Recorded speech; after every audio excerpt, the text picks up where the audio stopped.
Hola huesudos, bienvenidos a Noche de Huesos. Si tienen el valor suficiente, suscríbanse y acompáñenme en esta oscuridad. El ingreso de Toby. Capítulo 1. El relevo y los monitores. Siempre he considerado que la madrugada en las afueras de Ámsterdam tiene un carácter propio, una personalidad forjada a base de viento húmedo y canales oscuros. Mientras pedaleaba mi bicicleta por las calles desiertas, el agua de la lluvia golpeaba suavemente contra el tejido impermeable de mi chaqueta amarilla. El frío del invierno europeo intentaba colarse por los puños de mis mangas, pero yo apenas lo notaba. Mi mente estaba enfocada en la cálida y reconfortante rutina que me esperaba. Ser veterinario no era simplemente una carrera para mí, era una vocación absoluta. Un sueño infantil que había logrado materializar tras años de estudio exhaustivo en la universidad, noches en vela rodeado de manuales de anatomía y prácticas interminables. Y ahora, a mis 28 años, tenía el privilegio de ser el médico a cargo del turno nocturno en una de las clínicas veterinarias de cuidados intensivos más modernas y avanzadas de toda la región. El edificio apareció frente a mí al girar la última esquina. Era una estructura impecable de diseño contemporáneo, con inmensos ventanales de cristal y un cartel retroiluminado con luces LED blancas que proyectaba un resplandor limpio sobre el asfalto mojado. Aparqué mi bicicleta bajo el pequeño techo del estacionamiento trasero, aseguré el candado y caminé hacia la entrada del personalí. Deslicé mi tarjeta magnética por el lector de la pared. El mecanismo emitió un pitido agudo de confirmación y la pesada puerta de seguridad se destrabó con un suave chasquido electrónico. Al cruzar el umbral, el contraste fue inmediato y maravilloso. Dejé atrás el frío y la humedad de la calle para sumergirme en una atmósfera perfectamente climatizada. El aire olía a una mezcla tranquilizadora de desinfectante a base de clorexidina, café recién molido y ese ligero aroma a premios de carne deshidratada que siempre flota en cualquier hospital para animales. Me quité la chaqueta mojada y la colgué en mi casillero personal en la sala de descanso. Me puse mi uniforme médico, un conjunto de pantalón y camisa de color azul marino, limpio y perfectamente planchado, y me ajusté mi estetoscopio de campana doble alrededor del cuello. El roce del metal frío contra mi piel era el recordatorio físico de que mi turno había comenzado. Fui directo a la máquina de la cocina del personal y me serví una taza grande de café negro. Con la taza humeante entre las manos, comencé mi recorrido hacia el área de internaciones, atravesando primero la zona pública de la clínica. La sala de espera estaba a oscuras, iluminada únicamente por las luces de emergencia y el resplandor de las farolas de la calle que se filtraba por las ventanas. Pasé junto al área del pet shop, una sección amplia y ordenada donde los estantes exhibían hileras perfectas de sacos de alimento premium, correas de colores, juguetes de goma y rascadores para gatos. Todo estaba en un orden meticuloso, reflejando la eficiencia holandesa que caracterizaba nuestra administración. Empujé las puertas batientes que separaban la recepción del verdadero corazón del hospital y entré en la unidad de cuidados intensivos. La sala era un triunfo de la medicina veterinaria moderna. Estaba bañada por una luz blanca y uniforme que no dejaba rincones en la sombra. A ambos lados del pasillo central se alineaban los módulos de internación. No utilizábamos las viejas jaulas de barrotes fríos que estresaban a los pacientes, sino cubículos de acero inoxidable recubiertos con polímeros aislantes, equipados con puertas de cristal templado en la mitad superior para permitir una visibilidad total y barrotes gruesos en la inferior para garantizar la ventilación cruzada. Cada box contaba con su propio control de temperatura y un panel digital para ajustar la intensidad de la luz interior. El sonido de la sala era música para mis oídos de médico. Escuchaba el zumbido constante y casi imperceptible del sistema de purificación de aire, diseñado para eliminar patógenos en suspensión. Por encima de ese murmullo, destacaba el pitido rítmico y acompasado de los monitores multiparamétricos y el suave chasquido mecánico de las bombas de infusión volumétrica. esos pequeños dispositivos electrónicos colgados de los soportes de suero que se encargaban de empujar los fluidos y los medicamentos a través de las vías intravenosas de nuestros pacientes gota a gota, con una precisión matemática. En el centro de la sala, de pie frente a la inmensa pantalla táctil que funcionaba como nuestra pizarra médica digital, se encontraba el Dr. Thomas van der Berg. Él era el veterinario a cargo del turno de tarde, un profesional brillante con décadas de experiencia, conocido por su paciencia infinita y su capacidad para diagnosticar patologías complejas con solo mirar caminar a un perro. Sin embargo, esta noche, la postura de Thomas no irradiaba su habitual energía. Estaba encorvado sobre el mostrador de acero, apoyando el peso de su cuerpo sobre los codos, frotándose el puente de la nariz por debajo de sus gafas de montura gruesa. Se le veía genuinamente exhausto, con los hombros caídos y la mirada fija en los expedientes electrónicos que desfilaban por el monitor. «Buenas noches, Thomas». Lo saludé en un tono alegre y profesional, acercándome al mostrador con mi taza de café. Parece que el clima de afuera decidió meterse también en la sala de urgencias. «¿Qué cara de cansancio traes?». Thomas levantó la vista, parpadeando un par de veces para enfocarme, y dejó escapar un largo suspiro que parecía contener toda la tensión acumulada de las últimas 8 horas. «Buenas noches, Liam. Menos mal que siempre llegas puntual», respondió, forzando una media sonrisa que no logró borrar las profundas ojeras que marcaban su rostro. «La tarde ha sido un auténtico desastre logístico. La lluvia siempre pone nerviosos a los dueños, y parece que todos los animales del vecindario decidieron comer algo que no debían o meterse en problemas al mismo tiempo. Necesito mi cama de forma urgente. Tómatelo con calma, amigo. Ya estoy aquí para relevarte», le dije, dándole un suave apretón en el hombro antes de sacar mi propia tableta digital del bolsillo de mi uniforme para sincronizarla con el sistema central. «Cuéntame qué tenemos en el menú para esta noche. ¿Algún paciente crítico que requiera monitoreo constante?». El Dr. van der Berg se enderezó y adoptó su postura profesional, señalando los diferentes recuadros de colores en la pantalla táctil central. «La mayoría de los pacientes están estables y durmiendo», empezó a relatar, deslizando el dedo por la pantalla para abrir el primer expediente. «En el box número 3 tenemos a un gato mestizo de unos 4 años. Lo trajeron por la tarde con un cuadro de obstrucción uretral severa. Sus riñones estaban empezando a fallar por la retención de orina. Tuvimos que sedarlo, vaciar la vejiga mediante cistocéntesis y luego pasarle una sonda urinaria. Ahora mismo está con una vía intravenosa recibiendo suero Ringer, lactato a un ritmo alto para lavar las toxinas de su sangre». «Entendido». Anoté mentalmente la información, verificando los datos en mi tableta. «¿Manejo del dolor?». «Está recibiendo buprenorfina por vía intravenosa cada 6 horas. La última dosis se la pasamos hace apenas 40 minutos, así que debería estar cómodo durante la mayor parte de tu turno. Solo te pido que revises la bolsa recolectora de orina cada 2 horas. Si notas que la producción de orina se detiene, es posible que la sonda se haya obstruido con algún coágulo o tapón mucoso, y tendrás que lavar el catéter con solución salina estéril». «Perfecto, limpieza de vías y control de diuresis», confirmé, asintiendo con la cabeza. «¿Qué más tenemos?». Thomas deslizó la pantalla hacia la derecha. «En el box número 7 hay un bulldog francés. Un caso clásico. Sus dueños finalmente se decidieron a operarlo del síndrome brachiocefálico. Le acortamos el paladar blando y le ampliamos las narinas esta misma tarde. La cirugía fue un éxito completo. No hubo complicaciones de sangrado, pero ya conoces a estas razas. Sus vías respiratorias son un desastre anatómico y la inflamación postoperatoria es el verdadero enemigo. Sí, la inflamación puede bloquearles la tráquea cuando se despiertan», comenté, frunciendo el ceño levemente. «Exacto», acotó Thomas. «Por eso lo mantengo bajo una sedación ligera con dexmedetomidina. Necesito que duerma tranquilo y respire profundo. Está conectado al monitor de signos vitales con un sensor de oximetría de pulso en la oreja. Ahora mismo satura oxígeno al 98%.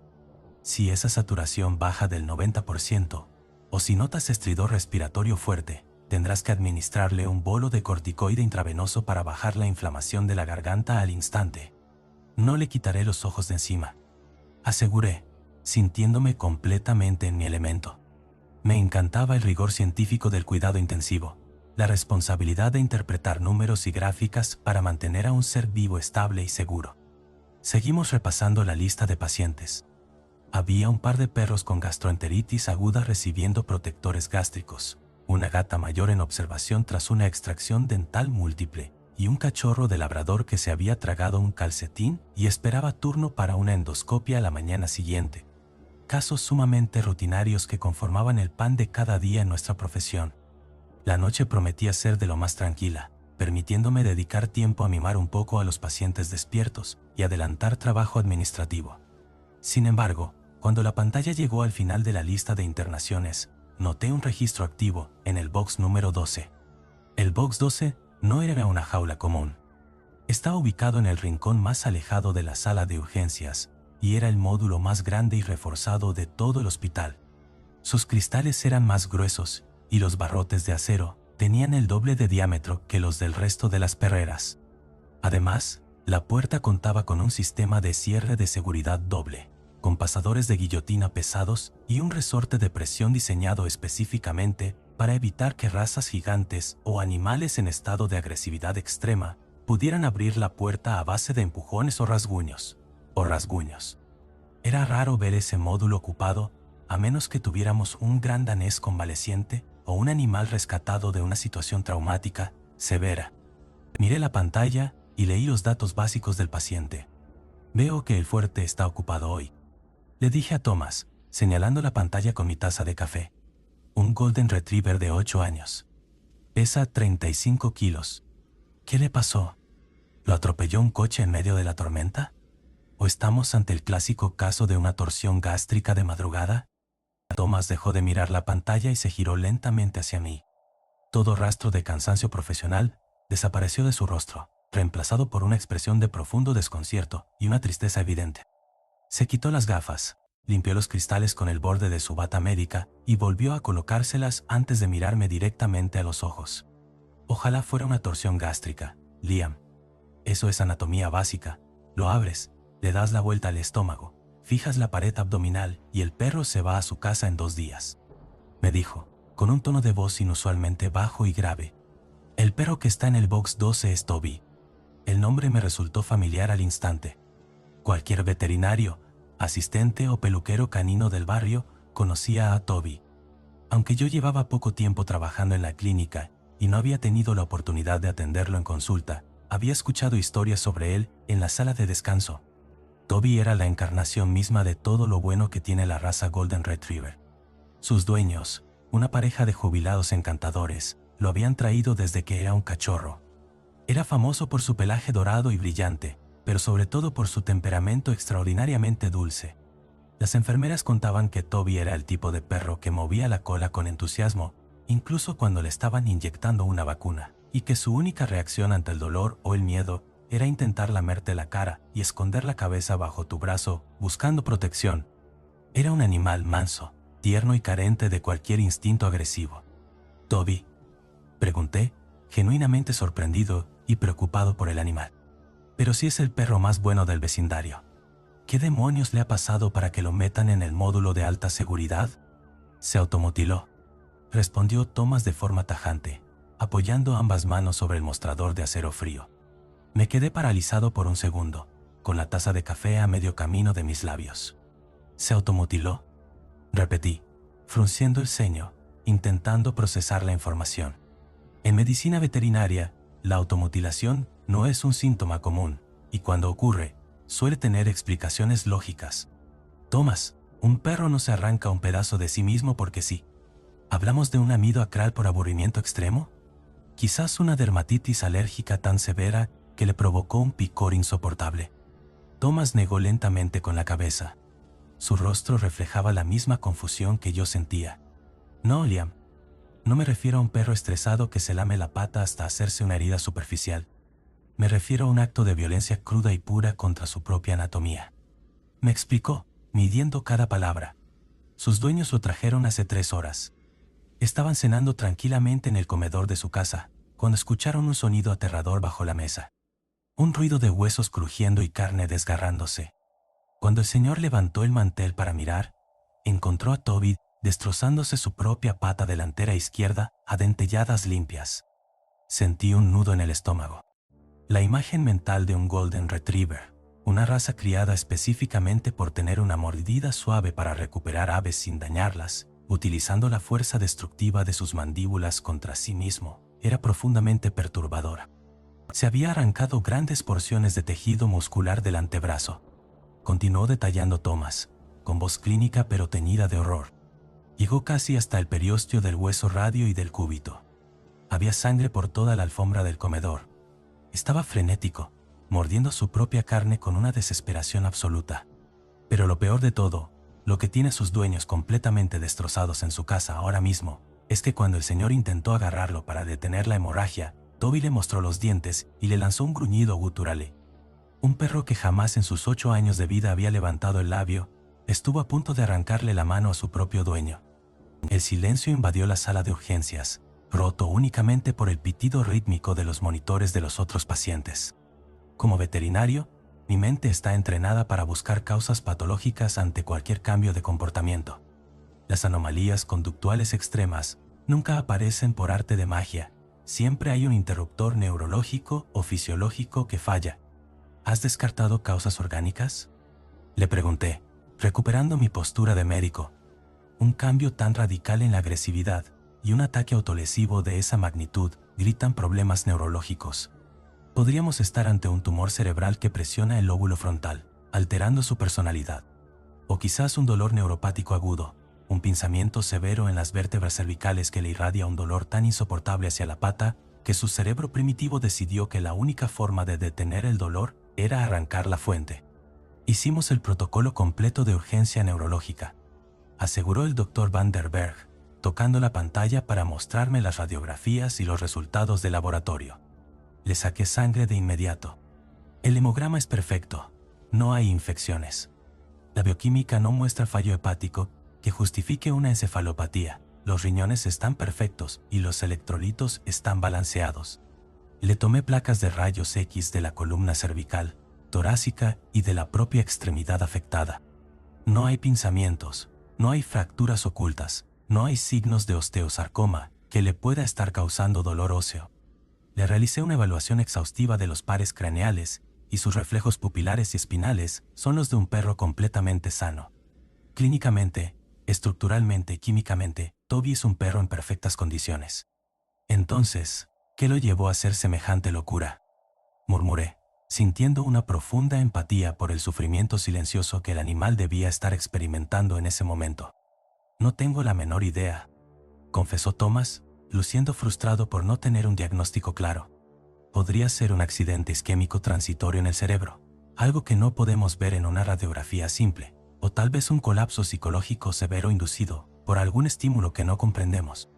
Mañana a primera hora llamaré al hospital universitario para derivarlo al servicio de neurología avanzada y que le hagan una resonancia magnética de cráneo completo.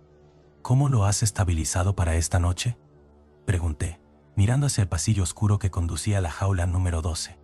Tuvimos que usar una sedación extremadamente pesada para poder acercarnos a él y tratarle la herida, me detalló el doctor. Lo dormí por completo. Lavé la herida de la pata delantera con suero a presión, recorté los bordes del tejido necrótico y desgarrado y logré suturar la piel en varios planos musculares para cerrar el daño. Le coloqué un vendaje compresivo grueso de color rojo para proteger los puntos y detener cualquier sangrado residual. Ahora mismo tiene una vía intravenosa permeable en la pata derecha. Está conectado a una bomba de infusión volumétrica, recibiendo una mezcla constante de fentanilo y lidocaína para bloquear cualquier sensación de dolor. Además, le administré antibióticos de amplio espectro por vía venosa para prevenir infecciones por las bacterias de su propia boca. Es un manejo impecable, Thomas, le aseguré, asintiendo. Lo mantendré vigilado de cerca. El doctor recogió su pesada mochila negra del suelo y se pasó una mano por el cabello canoso. Escúchame bien, Liam, me advirtió, adoptando un tono inusualmente serio. He programado la bomba de fentanilo a una dosis alta para mantenerlo en un estado de estupor narcótico profundo.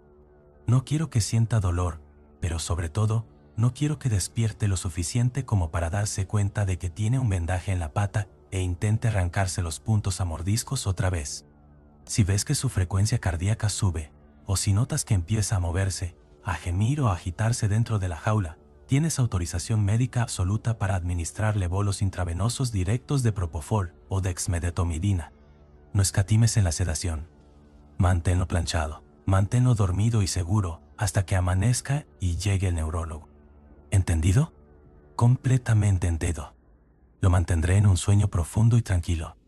Respondí con confianza, dándole una última sonrisa tranquilizadora. Vete a casa, descansa y olvídate de la clínica. Yo me encargo del fuerte y de cuidar al buen Toby. Thomas asintió por última vez, se despidió con un gesto cansado de la mano y caminó hacia la puerta de salida.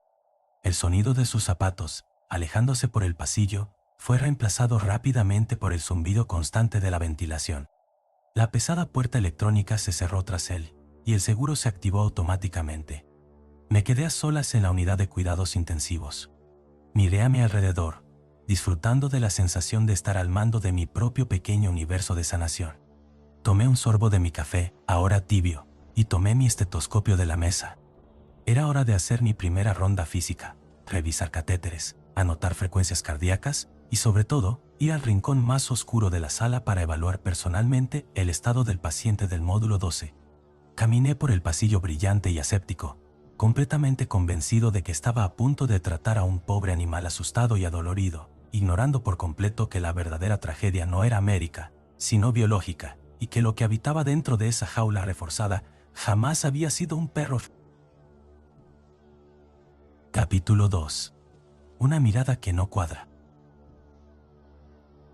El silencio de la clínica veterinaria durante la madrugada nunca es absoluto.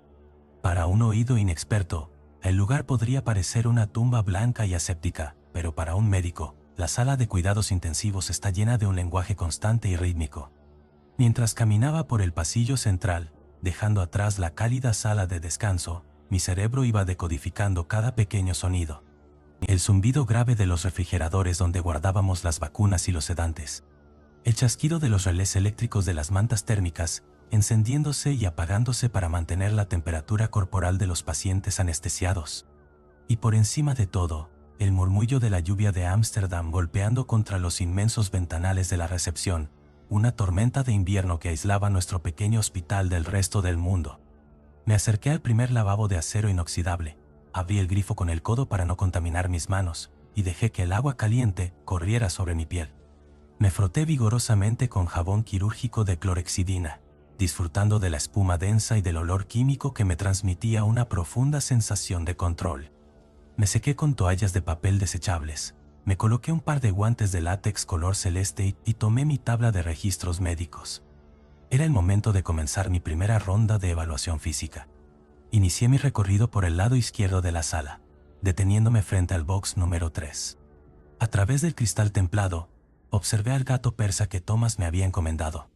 El animal descansaba sobre una cama de mantas absorbentes, conectado a un sistema de fluidoterapia intravenosa.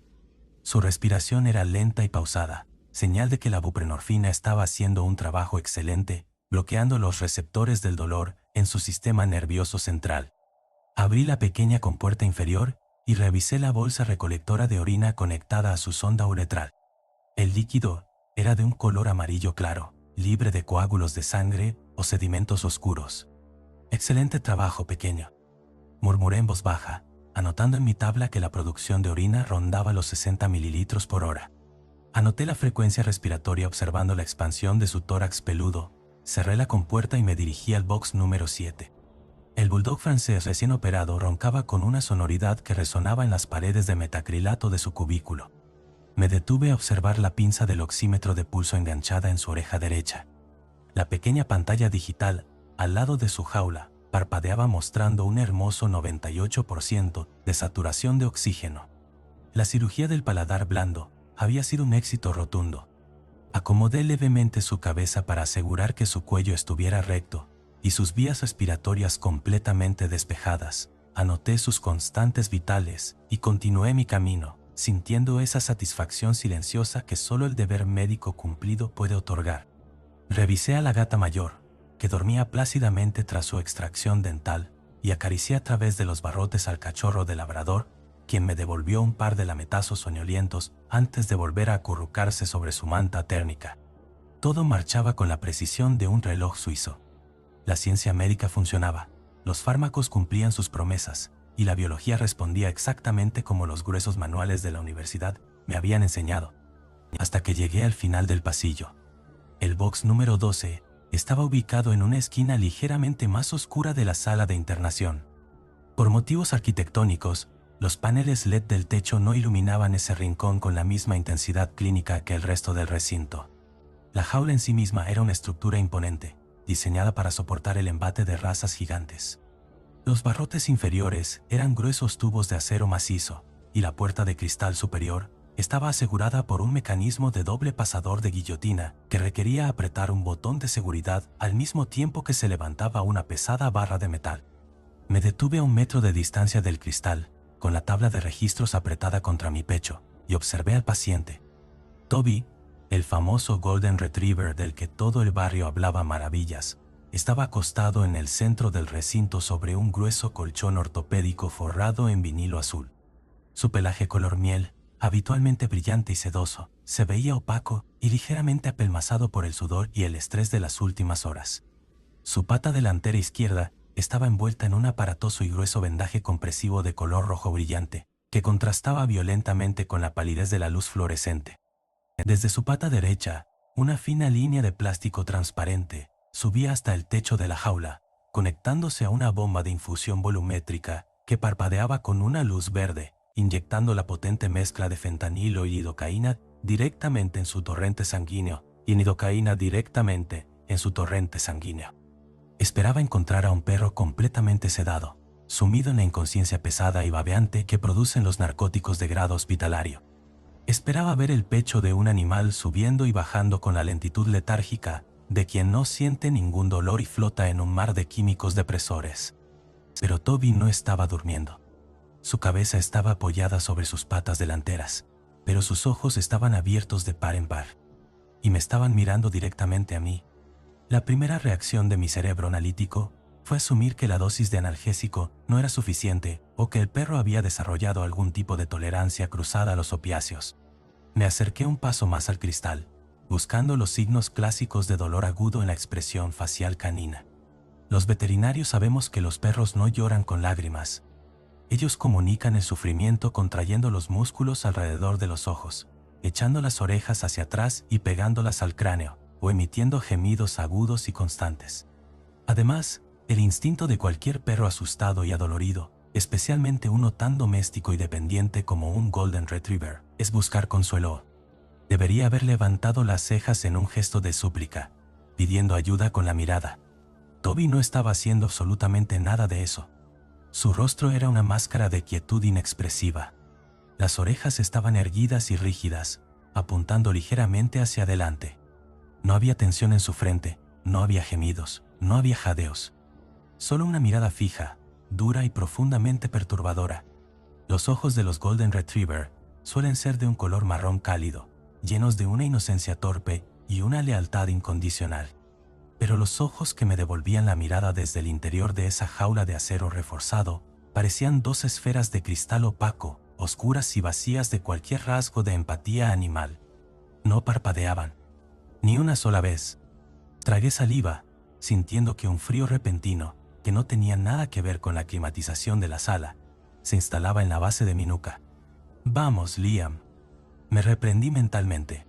Es solo un animal traumatizado bajo el efecto de drogas pesadas. Deja de imaginar tonterías y haz tu trabajo. Dejé mi tabla de registro sobre un carrito auxiliar de acero, saqué una pequeña linterna de diagnóstico de mi bolsillo y me acerqué a la pesada puerta del box. Presioné el botón de seguridad con el pulgar izquierdo y usando la mano derecha, levanté la barra del pasador de guillotina. El mecanismo de acero se dio con un ruido metálico seco que resonó en el pasillo vacío. Abrí la pesada puerta de cristal lentamente, esperando alguna reacción. Un gruñido de advertencia, un intento de encogerse por el miedo, o al menos un cambio en su respiración. Nada. Toby seguía inmóvil, siguiendo el movimiento de mi cuerpo únicamente con sus ojos, sin girar el cuello ni un milímetro. El aire que escapó del interior de la jaula, al abrir la puerta, me golpeó el rostro. Olía a sangre seca, a yodo quirúrgico y a algo más. Un olor almizclado, denso y rancio, que me recordó vagamente al olor del cobre oxidado o de la tierra mojada removida, un aroma que no encajaba en absoluto con la asepsia del entorno hospitalario.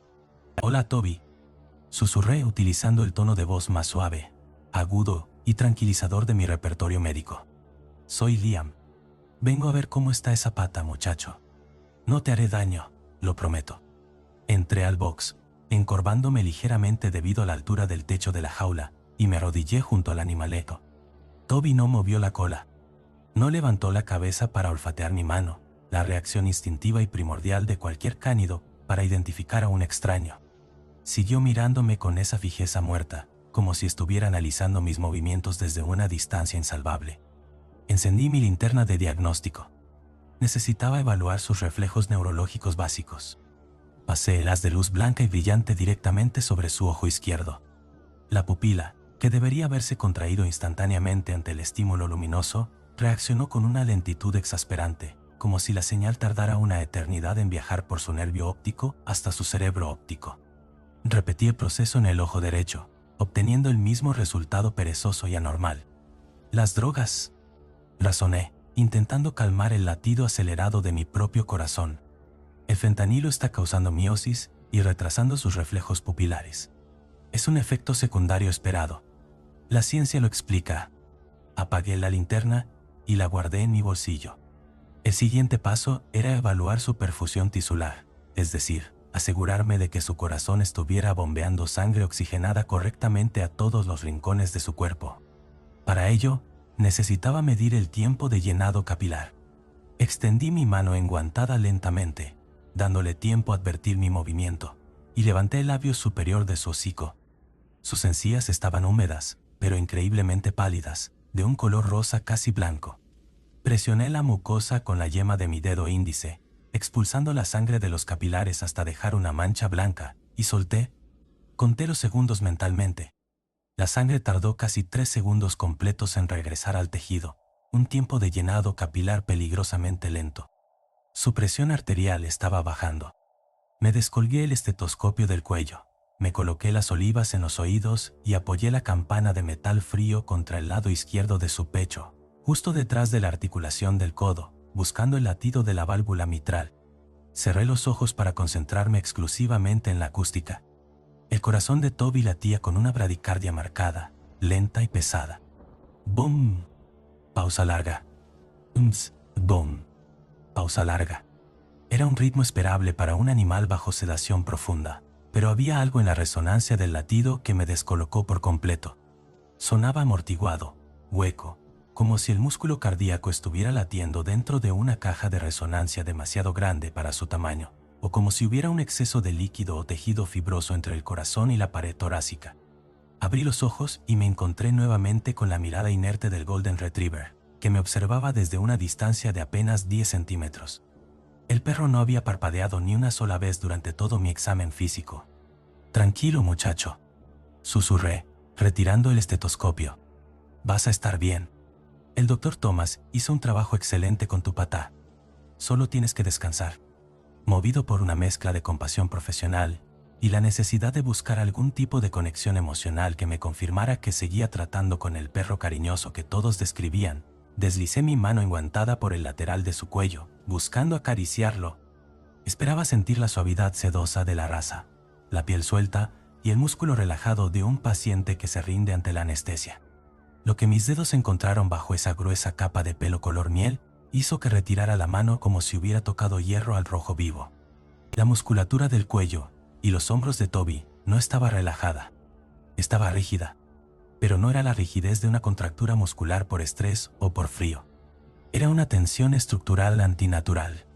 Los músculos se sentían duros como la piedra, fibrosos y tensos como cables de acero a punto de romperse por la presión. Al deslizar mis dedos, noté bultos irregulares y densos bajo la piel que no correspondían a la anatomía canina normal. Los ganglios linfáticos no debían sentirse de esa manera. Las fascias musculares no debían tener esa textura estriada y dura. Peor aún, sentí una vibración. No era un temblor de frío, ni un escalofrío neurológico. Era una vibración sorda, mecánica y constante que emanaba desde las profundidades del pecho del animal y se transmitía a través de sus tejidos rígidos. Una vibración similar al ronroneo de un motor diésel muy potente funcionando al ralentí, algo completamente ajeno a la biología de un perro, por muy grande que fuera. Mi mente, entrenada durante años para buscar explicaciones lógicas y patologías documentadas, comenzó a fallar. Busqué en mi memoria cualquier enfermedad metabólica, cualquier parásito, cualquier toxina que pudiera causar esa rigidez marmórea y esa vibración interna combinada con una bradicardia severa, pero las páginas de mis libros de anatomía veterinaria se quedaron en blanco. Veterinaria se quedaron en blanco. No existía nada en la literatura médica que describiera lo que estaba sintiendo bajo mis manos. Toby seguía mirándome. Y entonces, ocurrió la primera anomalía visual. Mientras yo me encontraba arrodillado frente a él, paralizado por el tacto de su musculatura imposible, el perro hizo un leve movimiento con la cabeza. No fue un movimiento natural. No giró el cuello utilizando las vértebras cervicales de forma fluida. Su cabeza se inclinó hacia la derecha mediante una serie de tirones mecánicos, bruscos y milimétricos, como si los engranajes de una máquina oxidada estuvieran forzando el giro. Sus ojos opacos se clavaron en mi rostro con una intensidad nueva. La pasividad había desaparecido. La mirada que me dirigía ahora estaba cargada de un escrutinio frío, calculador y profundamente depredador. No me estaba mirando como un perro mira a un humano buscando consuelo o comida. Me estaba evaluando. Estaba midiendo mi tamaño, mi pulso acelerado, la distancia entre mi cuello y sus mandíbulas. El instinto primordial de supervivencia, ese mecanismo antiguo y visceral que los humanos heredamos de nuestros ancestros y que hemos intentado suprimir con siglos de civilización y batas blancas, se encendió en mi cerebro con la fuerza de una sirena de ataque aéreo.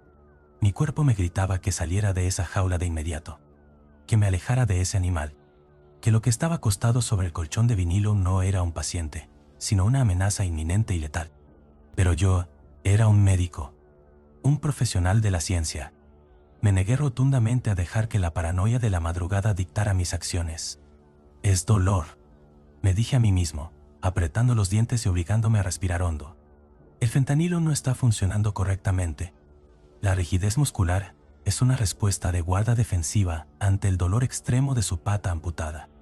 La vibración es estrés puro. Necesita más sedación, eso es todo. Un problema químico tiene una solución química. Me puse de pie lentamente, asegurándome de no realizar ningún movimiento brusco que pudiera alterar aún más al animal. Retrocedí un paso hacia la puerta de la jaula, sin darle la espalda en ningún momento. Toby no me siguió. Su cabeza inclinada se mantuvo en la misma posición rígida, observándome salir.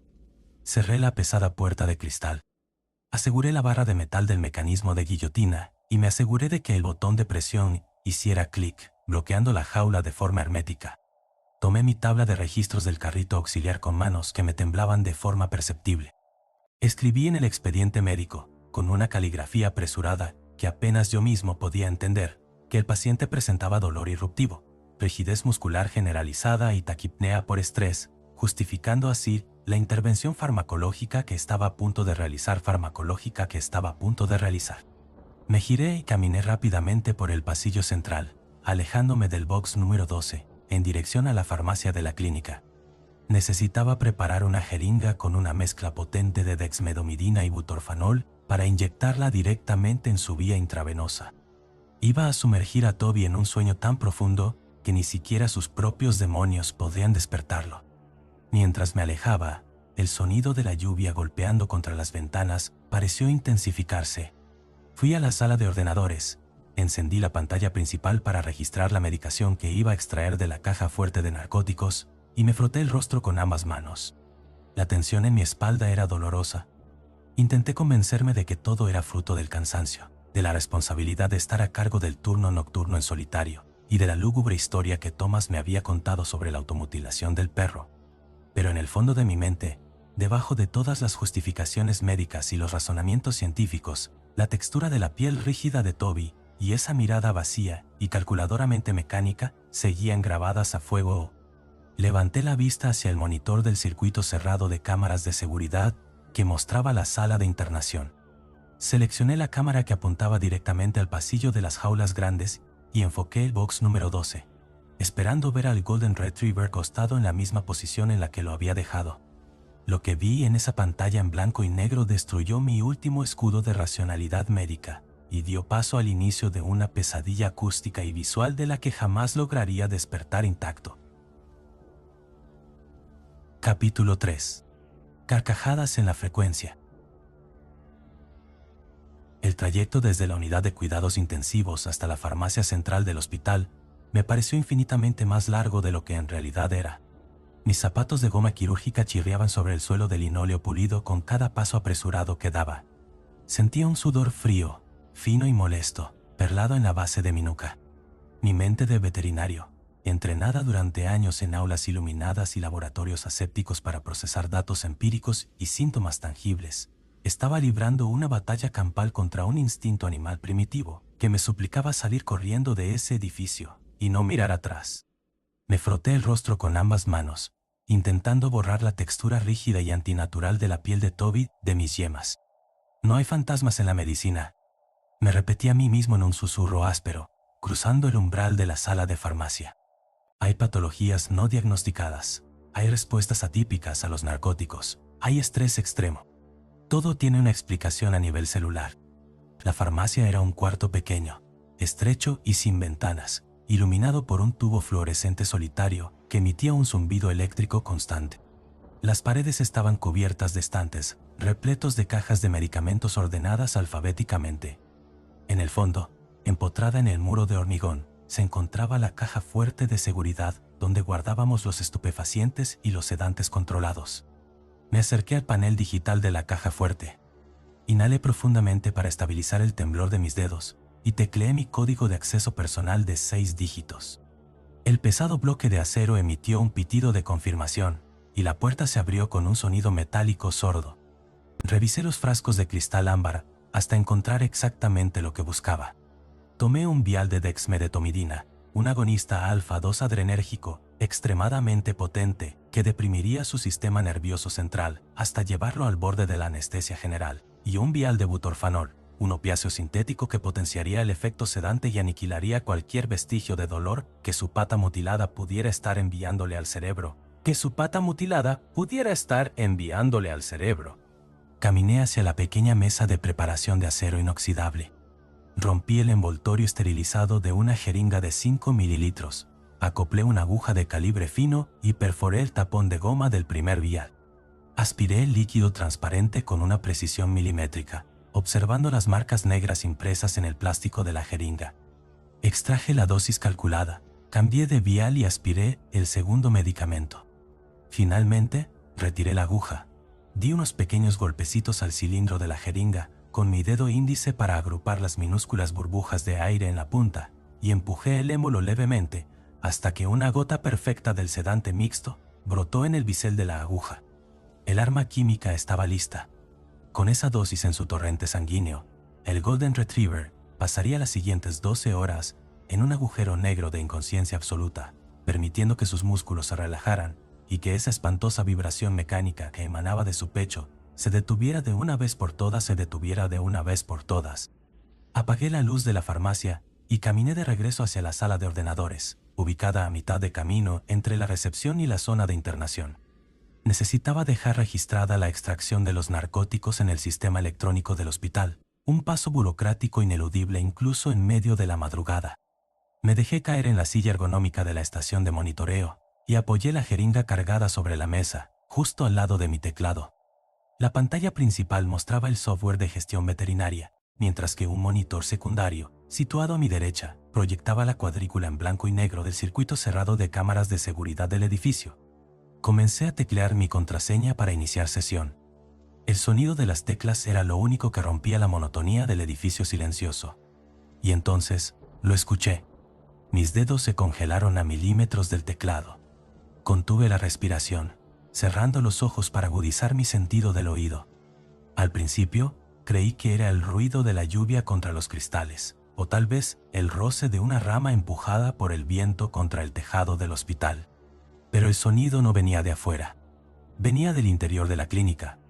Era un sonido bajo, rítmico y espantosamente humano. Sonaba como una exhalación entrecortada, una vibración de cuerdas vocales que intentaba ser contenida a la fuerza. Era el sonido de alguien intentando no reírse a carcajadas. Un gorgoteo húmedo y sordo que nacía desde el fondo de una garganta y chocaba contra unos labios apretados. Mi corazón dio un vuelco brutal contra mis costillas. Mi primer pensamiento racional fue buscar mi teléfono móvil en el bolsillo de mi pantalón. Quizás había dejado abierta alguna aplicación de redes sociales y un video se estaba reproduciendo automáticamente. Saqué el dispositivo, pero la pantalla estaba negra y completamente bloqueada. Revisé los cajones del escritorio, pensando que el Dr. Van der Berg podría haber olvidado su propia tableta encendida en alguna pestaña multimedia. No había nada. El sonido volvió a repetirse. Esta vez fue ligeramente más prolongado. Se me erizó el vello de los brazos. El sonido rebotaba en las baldosas pulidas del pasillo, adquiriendo un eco metálico. Venía directamente de la unidad de cuidados intensivos. Me puse de pie lentamente, sin hacer ruido, dejando la jeringa sobre el escritorio. La lógica médica intentaba desesperadamente tomar el control de mi pánico. Los animales emiten sonidos extraños cuando están bajo los efectos de sedantes potentes. El bulldog francés del Box 7 se estaba recuperando de una cirugía de vías respiratorias. Era perfectamente plausible que estuviera experimentando un espasmo laríngeo o un colapso traqueal leve que produjera ese extraño gorgoteo al inhalar. O tal vez el gato obstruido se había despertado y estaba bufando. Sí, eso tenía que ser. Una complicación respiratoria postoperatoria. Giré la cabeza hacia el monitor derecho, donde se proyectaban las imágenes de las 8 cámaras de seguridad en tiempo real. Mis ojos escanearon frenéticamente la cuadrícula en blanco y negro. La cámara del pasillo principal estaba vacía. La cámara de la recepción mostraba los estantes del pet shop perfectamente ordenados. Mi mirada se posó en el recuadro correspondiente a la sala de internación. La calidad de la imagen infrarroja no era excepcional, pero permitía distinguir con claridad las siluetas dentro de las jaulas. El bulldog francés estaba plácidamente dormido. El gato persa ni siquiera se había movido de su postura inicial. Todos los pacientes respiraban con normalidad. Y entonces, otra carcajada ahogada. El sonido fue más claro, más cercano a una risa articulada. Me incliné sobre el escritorio, acercando mi rostro a escasos centímetros del monitor de seguridad, y enfoqué toda mi atención en la esquina superior derecha de la pantalla, donde la cámara enfocaba el box número 12. A través del granulado blanco y negro de la lente infrarroja, vi a Toby. El Golden Retriever estaba exactamente en la misma posición en la que lo había dejado, tumbado sobre el colchón de vinilo, con la cabeza apoyada sobre sus patas delanteras y el grueso vendaje en su extremidad izquierda. A simple vista, parecía una estatua de taxidermia. No movía las orejas, no movía la cola y su tórax apenas subía y bajaba. Pero al fijar mi vista en la región de su hocico, el terror absoluto, frío y paralizante, me vació los pulmones. En medicina veterinaria, estudiamos la anatomía facial de los cánidos hasta el más mínimo detalle. Sabemos que los perros carecen de la musculatura cigomática compleja que permite a los humanos sonreír. Cuando un perro está feliz o relajado, abre la boca levemente y deja caer la lengua, relajando las comisuras. Cuando un perro está agresivo o siente terror absoluto, contrae los músculos elevadores del labio superior, mostrando los colmillos y los incisivos en un rictus vertical y tenso. Un perro no puede sonreír tirando de las comisuras de los labios hacia atrás y hacia arriba, en dirección a las orejas. Sus músculos no están diseñados para realizar esa tracción horizontal. Lo que Toby estaba haciendo en la pantalla del monitor era anatómicamente imposible. Los labios oscuros del Golden Retriever se estaban estirando lentamente hacia atrás, exponiendo las encías pálidas y la línea completa de sus molares traseros. Sus mejillas, cubiertas de pelo color miel, se abultaban y se contraían rítmicamente. La sonrisa macabra se ensanchaba más y más, forzando la piel del hocico hasta límites que amenazaban con desgarrar el tejido. Y acompañando esa aberración anatómica, a través de la pantalla muda del circuito cerrado, pude ver cómo el pecho y el abdomen del animal se sacudían levemente en perfecta sincronía con el sonido de las carcajadas contenidas que resonaban en el pasillo de mi clínica. Estaba riéndose. El maldito perro estaba sonriendo y riéndose a carcajadas. Sentí que la sangre huía de mi rostro, dejándome mareado y al borde del desmayo. Mi instinto médico chocó de frente con una realidad que desafiaba la física y la biología. Busqué desesperadamente en mi enciclopedia mental. ¿Tétanos?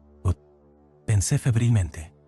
El tétanos puede causar una contracción espástica y sostenida de los músculos faciales, lo que en medicina humana y veterinaria se conoce como risus sardonicus, una sonrisa fija y tétrica causada por toxinas bacterianas. Pero el tétanos no produce carcajadas húmedas.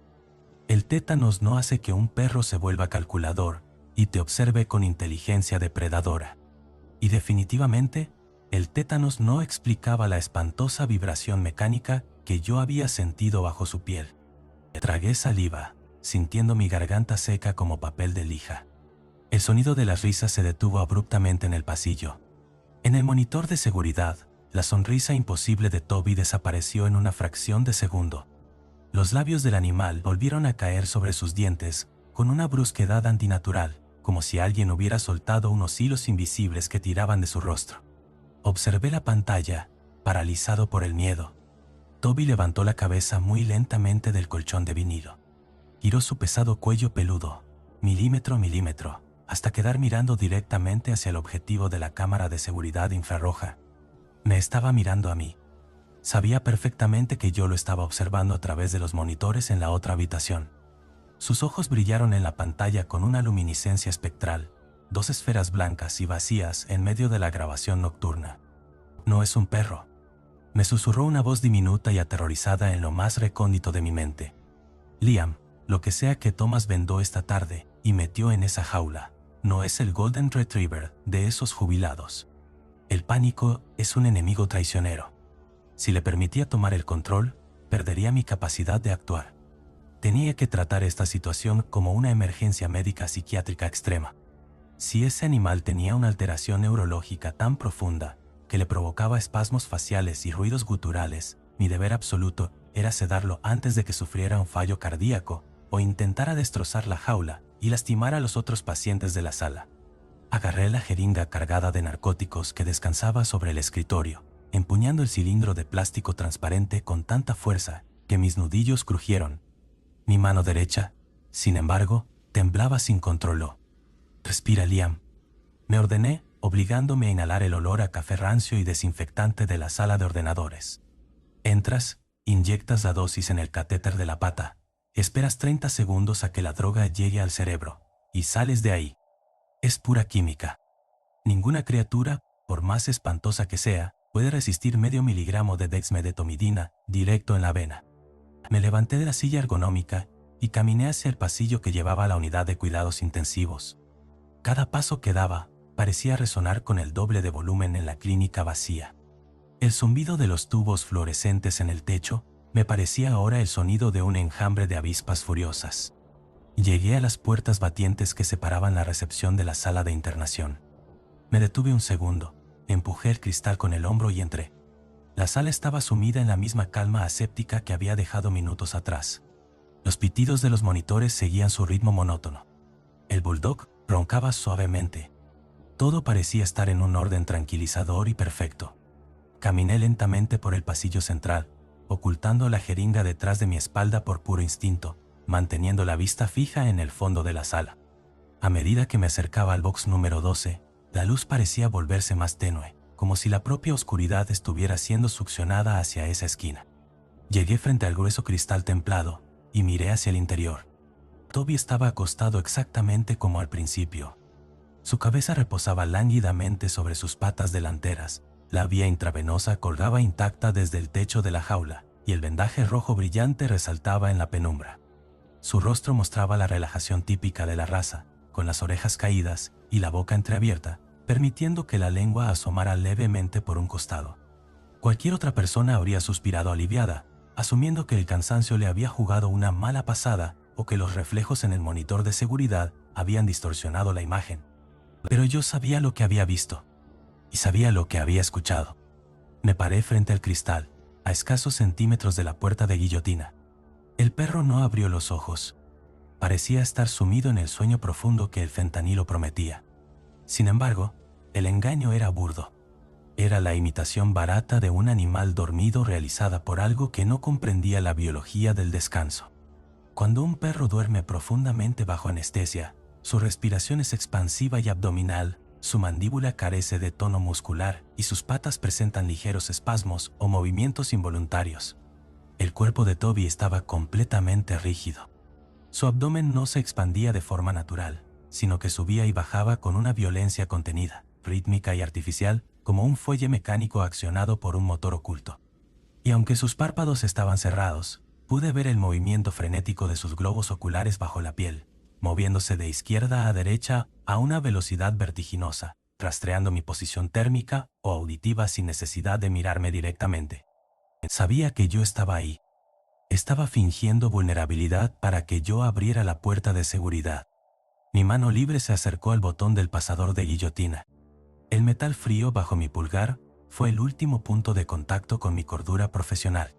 Si apretaba ese botón y levantaba la barra, estaría rompiendo la única barrera física que me separaba de esa anomalía. Recordé las palabras del Dr. Thomas, pronunciadas apenas un par de horas atrás. El perro destrozó su propia pata a mordiscos. Casi le arranca la mano a su dueño de toda la vida. Llevé la jeringa hacia el frente, quitándole la pequeña tapa protectora de plástico a la aguja con los dientes. Estaba listo para abrir la puerta lo mínimo indispensable, apenas una rendija para introducir mi brazo, inyectar el sedante en el conector del catéter intravenoso que colgaba cerca del cristal y volver a sellar la jaula en menos de 2 segundos. Acerqué el pulgar al botón de liberación, y en el instante exacto en que la yema de mi dedo rozó el acero del mecanismo, el silencio de la sala estalló en 1000 pedazos. Una carcajada tronadora, grave, distorsionada y cargada de una malicia insoportable, brotó del interior de la jaula. No fue el gorgoteo ahogado que había escuchado a través de los monitores. Fue una explosión acústica que hizo vibrar el cristal templado a centímetros de mi rostro. El cuerpo de Toby ni siquiera se movió. Sus ojos permanecieron cerrados. Su hocico no se abrió, pero la risa continuó, resonando desde las entrañas del animal, rebotando contra las paredes de acero inoxidable del módulo y perforando mis tímpanos. Era el sonido de la burla absoluta.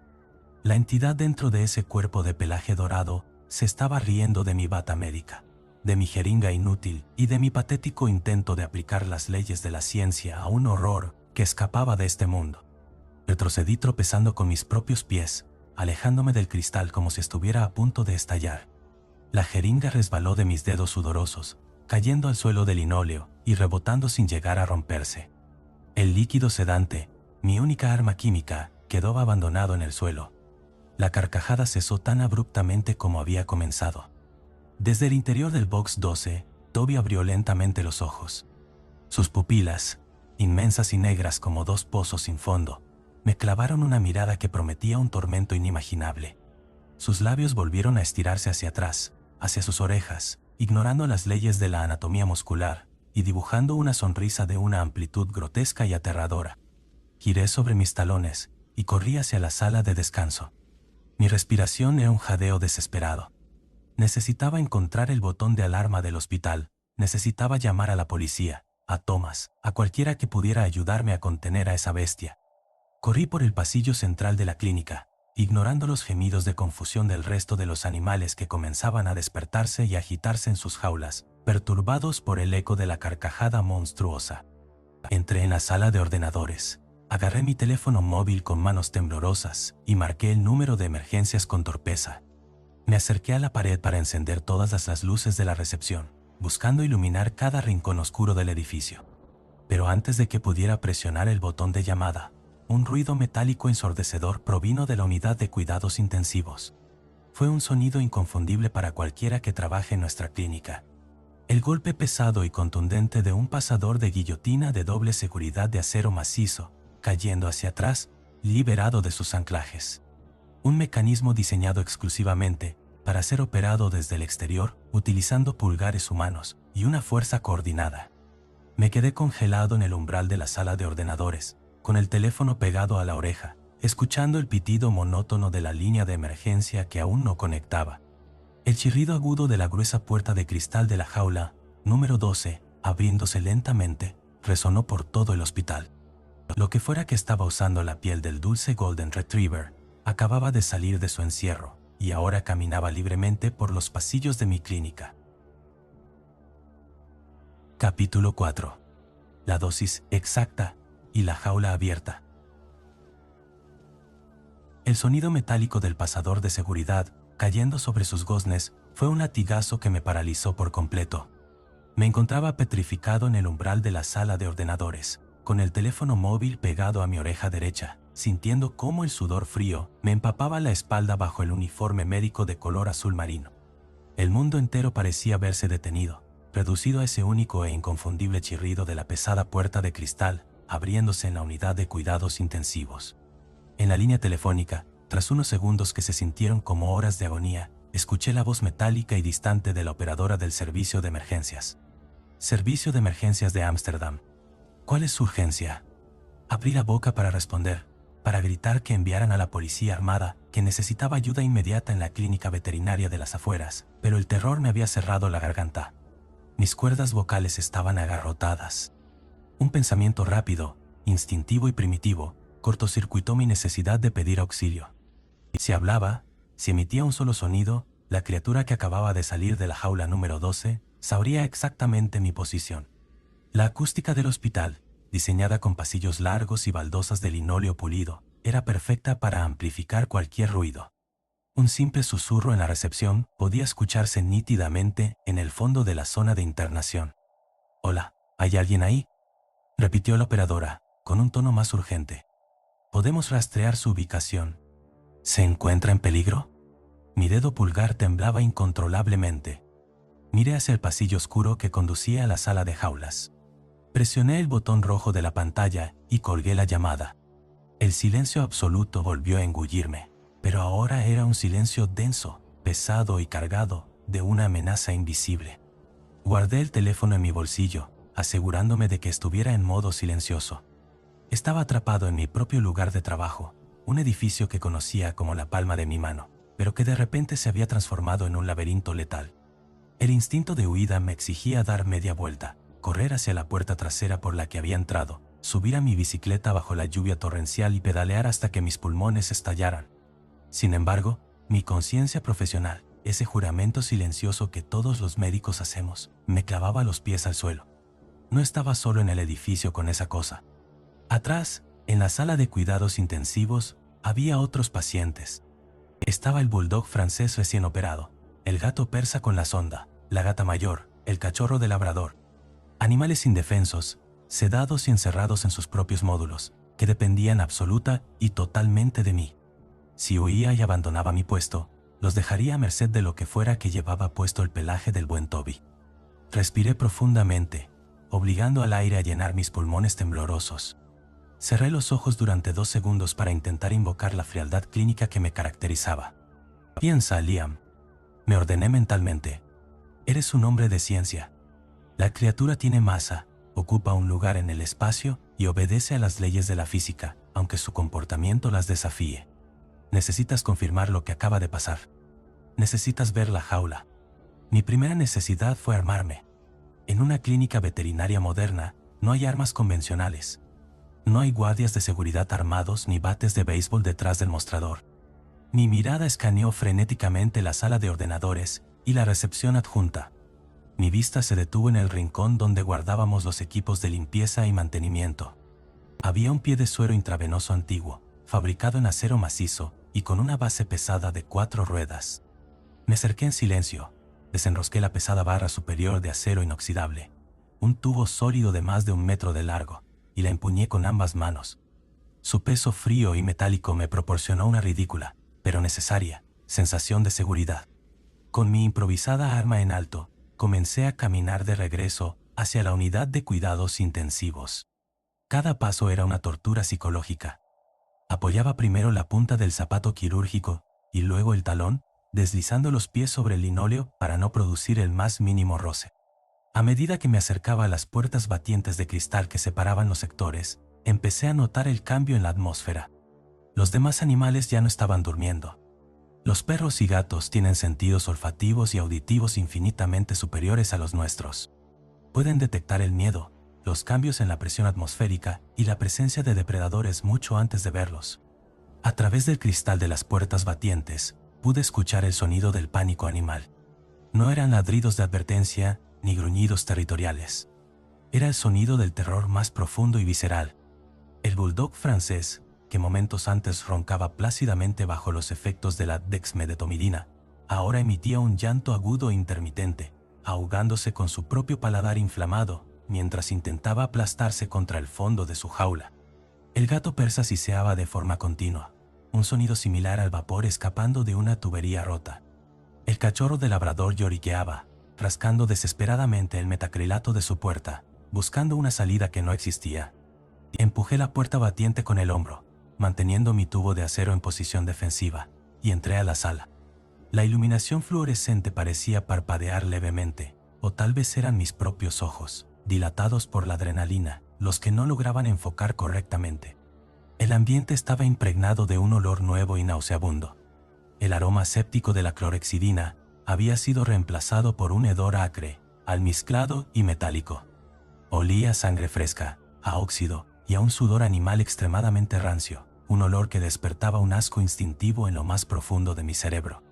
Avancé por el pasillo central, flanqueado por las hileras de jaulas donde los pacientes se retorcían de miedo.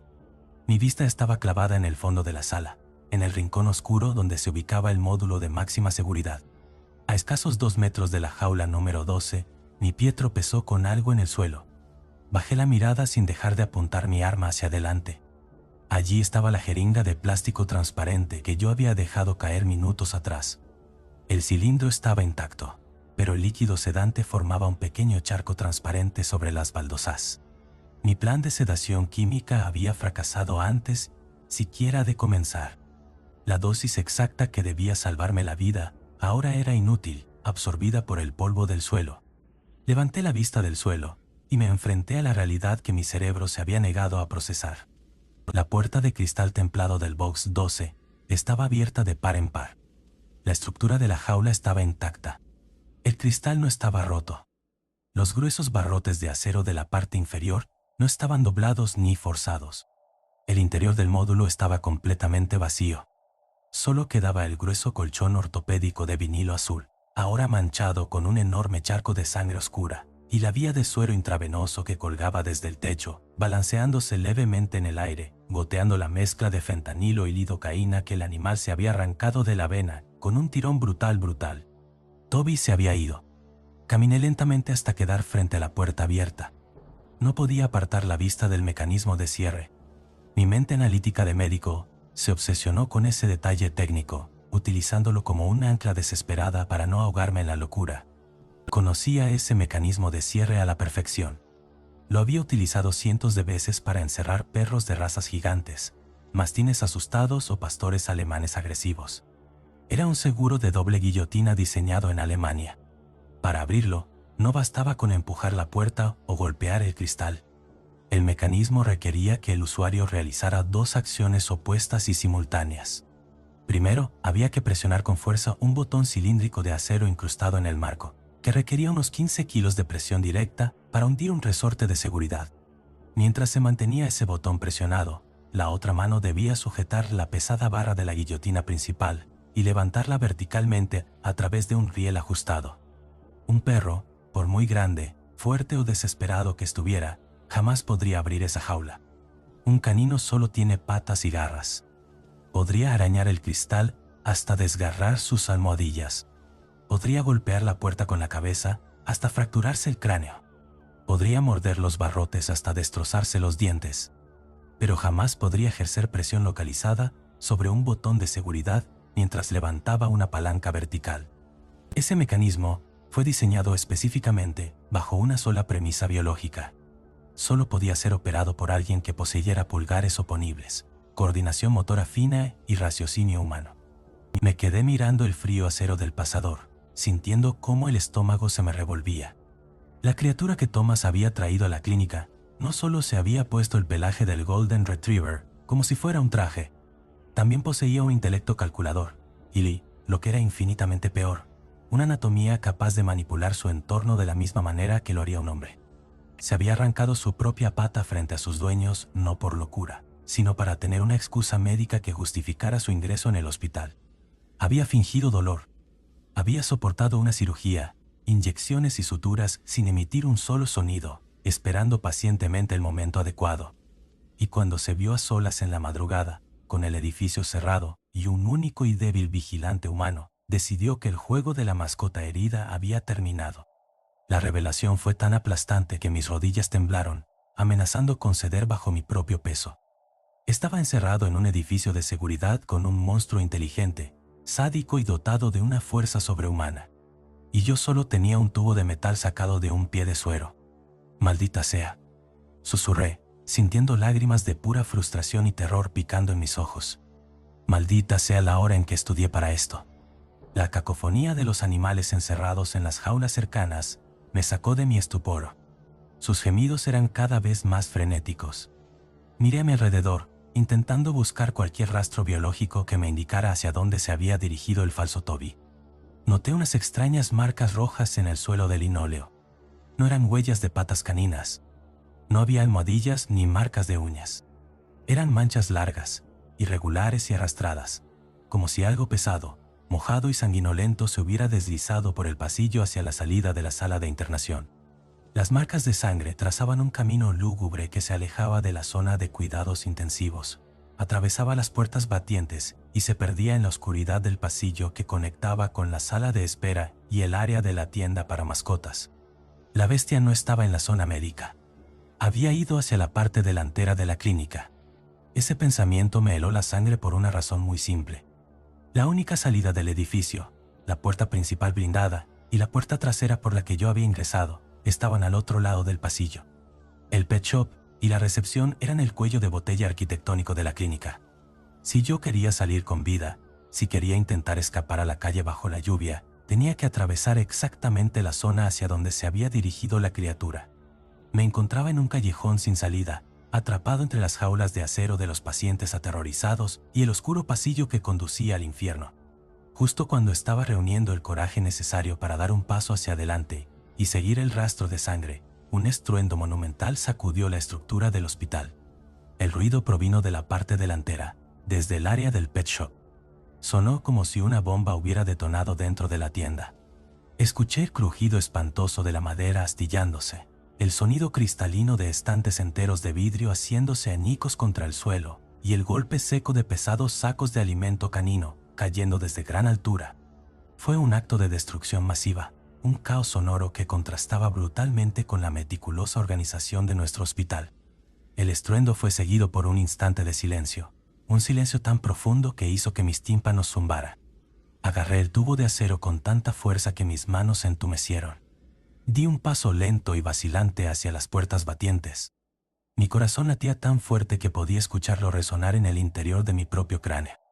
Cada fibra de mi ser me ordenaba retroceder, encerrarme dentro de una de las perreras vacías de acero y rezar para que la criatura pasara de largo, pero sabía que esconderse era inútil. Ese ser me había sonreído a través de la cámara. Me conocía. Sabía que yo estaba allí. Estaba jugando conmigo, rompiendo mi entorno seguro para quebrar mi mente antes de destrozar mi cuerpo. Entonces, desde el corazón mismo de la recepción destrozada, la escuché de nuevo. La carcajada. Esta vez, no fue un gorgoteo ahogado, ni la risa breve que había escuchado frente a la jaula. Fue una risa profunda, estruendosa y completamente desquiciada. Una burla inhumana que resonaba por los conductos de ventilación y hacía vibrar los cristales de las ventanas. Era un sonido tan hambriento y macabro que me hizo comprender de golpe que mi bata médica, mis conocimientos universitarios y mi amor por los animales no servían de absolutamente nada. El turno de noche había dejado de ser una guardia médica. Se había convertido en una cacería, y yo era la presa que el falso Golden Retriever había elegido para jugar. Capítulo 5. El huracán en la recepción. La carcajada seguía suspendida en el aire, negándose a desaparecer. Era una aberración acústica que se filtraba por las rendijas de la ventilación y se adhería a las paredes de azulejos blancos como si fuera una sustancia viscosa. Me quedé inmóvil en el pasillo, aferrando la pesada barra de acero del pie de suero con tanta fuerza que mis nudillos dolían, mientras el sonido inhumano se desvanecía lentamente hasta convertirse en un eco macabro. El silencio que siguió fue infinitamente peor, porque no era un silencio vacío, sino un silencio expectante. La criatura estaba esperando mi próximo movimiento. A mis espaldas, en la unidad de cuidados intensivos, el pánico de los pacientes había alcanzado un nivel crítico. Mi mente médica, entrenada para diagnosticar y calmar, procesaba las señales acústicas de los animales encerrados con una claridad dolorosa. El cachorro de labrador ya no lloriqueaba, ahora aullaba con una desesperación ronca, arañando la puerta de metacrilato de su jaula con tanta violencia que podía escuchar el roce áspero de sus uñas, astillándose contra el material sintético. El gato persa, que debería haber estado sumido en un sopor narcótico, emitía bufidos continuos y guturales, una respuesta fisiológica de terror absoluto que amenazaba con elevar su frecuencia cardíaca hasta provocarle un paro cardíaco. Incluso la gata mayor, desdentada y exhausta, maullaba con un tono agudo y lastimero. Los animales sabían que el depredador supremo se había liberado. Sentían en el aire el olor a sangre vieja, a almizcle rancio y a muerte inminente. El instinto biológico de miles de años de evolución les gritaba que estaban atrapados en cajas de acero frente a una anomalía de la naturaleza, y yo, su médico y protector, me encontraba igualmente paralizado, incapaz de ofrecerles una salida. Respiré hondo, llenando mis pulmones con el aire frío de la clínica. La adrenalina bombeaba por mis venas, convirtiendo el temblor de mis manos en una tensión eléctrica y focalizada.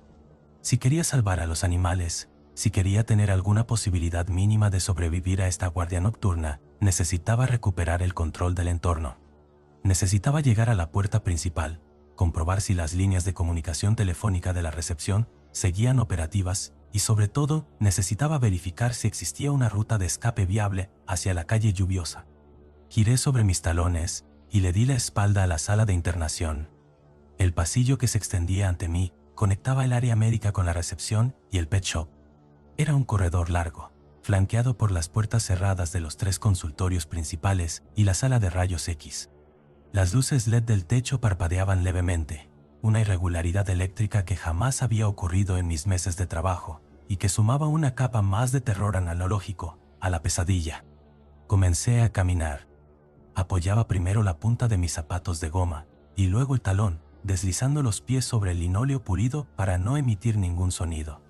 La vara de acero inoxidable que sostenía en mis manos era pesada y fría, un arma improvisada y patética frente a un monstruo capaz de arrancar una puerta de guillotina de cuajo, pero era lo único que me separaba de la indefensión total. Al pasar frente a la puerta del consultorio número 1, me detuve por una fracción de segundo. La puerta estaba entreabierta. Yo mismo la había cerrado al iniciar mi turno. A través de la rendija, pude ver la camilla de exploración de acero inoxidable sumida en la oscuridad. No había ruidos en el interior, pero la certeza de que la criatura había estado paseándose por la clínica, abriendo puertas y explorando el territorio mientras yo me escondía en la sala de ordenadores, me provocó un escalofrío que me recorrió toda la columna vertebral. Continué mi avance, pegándome a la pared derecha del pasillo. A medida que me acercaba a las puertas dobles de cristal esmerilado que separaban el corredor del área pública, el olor a destrucción se volvió abrumador. Ya no era solo el hedor almizclado de la bestia. Era el olor a polvo fino, a cartón rasgado, a croquetas de pescado molido y a plástico quemado. Un olor a caos estructural. Llegué a las puertas dobles. El cristal esmerilado impedía ver con claridad lo que había del otro lado, pero las sombras proyectadas por las luces de emergencia de la recepción dibujaban formas irregulares y dentadas que no deberían estar allí. Empujé la puerta derecha con la punta de mi barra de acero, lentamente, esperando que en cualquier momento una garra masiva o un hocico deforme se asomara por la abertura. La puerta cedió con un leve chirrido de sus bisagras. Di un paso hacia adelante y crucé el umbral. El impacto visual de lo que encontré me dejó sin aliento. Mi cerebro tardó varios segundos en procesar la magnitud de la devastación. La sala de recepción y el pet shop de la clínica, que apenas unas horas atrás eran un modelo de orden y pulcritud holandesa, habían sido reducidos a escombros. No parecía el resultado del ataque de un animal salvaje asustado. Parecía el epicentro de un huracán de categoría máxima o el daño colateral del estallido de una bomba de presión. Los inmensos estantes de metal reforzado que bordeaban las paredes, diseñados para soportar cientos de kilos de alimento premium para mascotas, habían sido arrancados de sus anclajes de pared. Los tornillos de acero habían sido extraídos a la fuerza, dejando agujeros profundos y mampostería desmenuzada en los muros.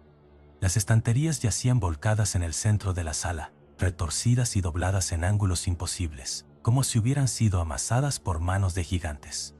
El suelo estaba cubierto por un manto grueso e irregular de destrucción. Decenas de sacos de pienso de 20 y 30 kilos estaban esparcidos por todas partes. No estaban simplemente rotos o rasgados por garras. Parecían haber sido reventados desde adentro. Montañas de croquetas marrones, amarillas y rojizas se mezclaban con trozos de cristal de los expositores de medicamentos de venta libre, creando una alfombra crujiente y peligrosa. Caminé lentamente hacia el centro de la sala, pisando con cuidado para no resbalar ni hacer ruido al triturar el alimento seco bajo mis suelas. A mi derecha, la exhibición de accesorios caninos era un cementerio de plástico y tela. Las correas de cuero y nylon colgaban de los tubos fluorescentes del techo, lanzadas con tanta fuerza que se habían enredado en los soportes de iluminación. Los juguetes chillones de goma, esos pequeños muñecos en forma de pollo o hueso, estaban aplastados y reventados contra las paredes, dejando marcas de impacto en la pintura blanca. Me acerqué al mostrador principal de recepción, una estructura curva y pesada de madera maciza y granito, donde las secretarias atendían a los clientes durante el día. La pesada losa de piedra estaba fracturada exactamente por la mitad. El monitor del ordenador principal había sido arrancado de sus cables y yacía incrustado en la pared del fondo, con la pantalla astillada en 1000 pedazos de cristal opaco. El terror me invadió al mirar la centralita telefónica. El dispositivo de plástico negro, mi única esperanza de contactar con el mundo exterior o de pedir auxilio al servicio de emergencias, había sido derretido y aplastado hasta convertirse en una masa amorfa. Los cables de cobre habían sido seccionados con cortes limpios, como si la criatura supiera exactamente cómo inutilizar nuestra tecnología de comunicación. No era un animal. Poseía una inteligencia táctica y maliciosa. Sabía que yo había intentado usar el teléfono móvil y se había encargado de aislarme por completo. Me agaché detrás del mostrador destrozado, buscando refugio en la oscuridad, con la respiración agitada y el pulso latiendo dolorosamente en mis sienes. Analicé la puerta principal del edificio. Era una puerta doble de cristal de seguridad blindado, diseñada para resistir impactos de bala e intentos de robo nocturno. El cierre electrónico estaba bloqueado, iluminado por una luz roja intermitente que indicaba que el sistema de seguridad estaba activado. A través del cristal empapado por la lluvia, podía ver las farolas de la calle, los árboles meciéndose violentamente por el viento de invierno y la promesa de libertad a escasos 10 metros de distancia.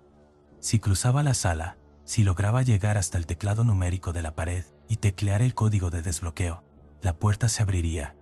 Podría salir corriendo hacia la noche, mojarme bajo la tormenta y escapar de la pesadilla biológica que se había gestado en la jaula 12.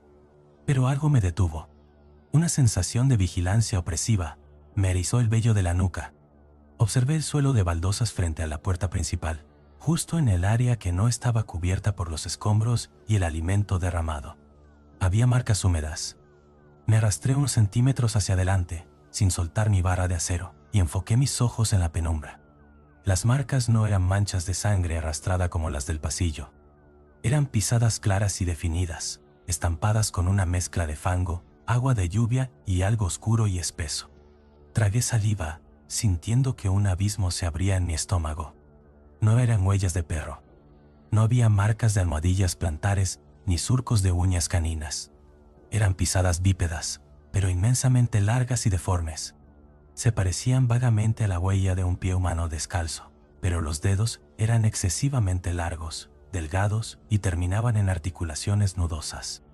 El arco del pie era inexistente, dejando una marca plana y grotesca en el suelo de la clínica. Seguí el rastro de las pisadas con la mirada. Las huellas venían desde el pasillo por el que yo acababa de cruzar. Avanzaban hacia el centro del pet shop destrozado. Daban varias vueltas erráticas alrededor de los estantes caídos, y luego se dirigían directamente hacia la zona donde yo estaba agachado. Pero el rastro no terminaba frente al mostrador. El rastro terminaba justo en la pared lateral, debajo del sistema de ventilación del techo. Levanté la cabeza lentamente. El techo acústico de paneles blancos que cubría la recepción estaba destrozado. Faltaban 3 placas completas, revelando el interior oscuro de los conductos de aire acondicionado y el entramado de tuberías y cables eléctricos del edificio. El conducto de aluminio principal, lo suficientemente ancho como para que un hombre adulto pudiera arrastrarse por su interior, Estaba abollado y presentaba marcas de garras rasgando el metal desde adentro. La bestia no estaba escondida detrás de las bolsas de alimento ni bajo los escritorios. Estaba arriba. Se desplazaba por el techo falso de la clínica, navegando por el edificio como una araña gigantesca en su propia tela, observando mis movimientos desde las alturas, disfrutando de mi confusión y de mi terror. Me apreté contra la madera del mostrador, cerrando los ojos con fuerza, rezando a cualquier deidad de la medicina para que la criatura no bajara en ese preciso instante. Estaba completamente expuesto, sin vías de escape rápidas y con un arma que apenas serviría para enfurecer aún más al monstruo. Pasaron varios minutos eternos. El único sonido era el golpeteo incesante de la lluvia contra los gruesos ventanales de la fachada. No se escuchaban ruidos en el techo. No había respiraciones pesadas ni crujidos metálicos. Me atreví a abrir los ojos y mirar nuevamente a mi alrededor. El caos del pet shop parecía congelado en el tiempo. La oscuridad y las sombras proyectadas por las luces de emergencia transformaban los estantes caídos en siluetas de criaturas acechantes. Y entonces, el juego psicológico de la bestia dio un giro aún más perverso. Desde la inmensa montaña de escombros ubicada en el rincón opuesto de la sala de recepción, cerca de la zona de exposición de ropa y collares para perros, escuché un sonido agudo y discordante. Era el ruido de un juguete de goma, uno de esos mordedores chillones en forma de pollo que los dueños compran para entretener a sus cachorros. El sonido fue breve y metódico. Me quedé paralizado, buscando el origen exacto del ruido en la penumbra. Alguien, o algo, estaba presionando el juguete deliberadamente. No era un ruido accidental causado por la caída de los escombros. Era un patrón rítmico, una invitación macabra y burlesca. La criatura quería llamar mi atención, quería que yo supiera que controlaba la situación y que mi patético intento de esconderse tras el mostrador era inútil porque me tenía acorralado. Apreté los dientes, sintiendo que la furia empezaba a mezclarse peligrosamente con el pánico. La impotencia de ver mi lugar de trabajo, mi santuario médico y profesional, convertido en una casa de los horrores por una aberración biológica que se burlaba de mí, encendió una pequeña y temeraria chispa de valentía en mi pecho. «No vas a matarme aquí escondido como un cobarde», pensé, ajustando el agarre sobre la fría barra de acero inoxidable. «Si esta es mi última guardia, no voy a morir arrastrándome entre croquetas derramadas». Me puse de pie lentamente, sin hacer ruido, emergiendo por encima del mostrador destrozado. Mantuve la vista clavada en la montaña de escombros de donde provenía el ruido del juguete. La luz de emergencia proyectaba un resplandor rojizo sobre las siluetas de las estanterías rotas. El sonido cesó. El juguete dejó de chillar. La tensión en la sala se volvió tan espesa que casi podía cortarla con un bisturí. Esperé el ataque. Esperé que la masa muscular y deforme cayera desde el techo abierto sobre mis hombros, o que surgiera a una velocidad vertiginosa de entre las sombras del pet shop para destrozarme el cuello con esas mandíbulas que habían sido capaces de automutilarse. Pero el ataque no llegó. En su lugar, el aire se llenó con una vibración familiar y espantosa. Era la misma vibración mecánica y sorda que yo había sentido bajo la piel rígida del Golden Retriever cuando lo examiné en la jaula 12. El sonido comenzó como un murmullo bajo, casi imperceptible, y fue aumentando de volumen rápidamente, resonando en toda la estructura del edificio, haciendo vibrar los restos de los cristales rotos en el suelo. Pero no provenía de la recepción. No provenía del techo sobre mi cabeza. Giré bruscamente la cabeza hacia el pasillo trasero. El sonido vibratorio viajaba desde el fondo de la clínica, desde la unidad de cuidados intensivos que yo acababa de abandonar. La criatura me había engañado. Había destrozado el pet shop, había dejado un rastro de huellas para aterrorizarme, había inutilizado las comunicaciones, y luego había trepado por los conductos de ventilación para regresar silenciosamente al punto de partida. Había utilizado el juguete de goma para fijar mi atención en la recepción, mientras se movía por los ductos, ignorando las leyes de la anatomía pesada, deslizándose con una agilidad repulsiva y letal. De pronto, un sonido nuevo cortó la vibración. Un aullido prolongado y desgarrador que heló la sangre en mis venas. Era el cachorro del labrador.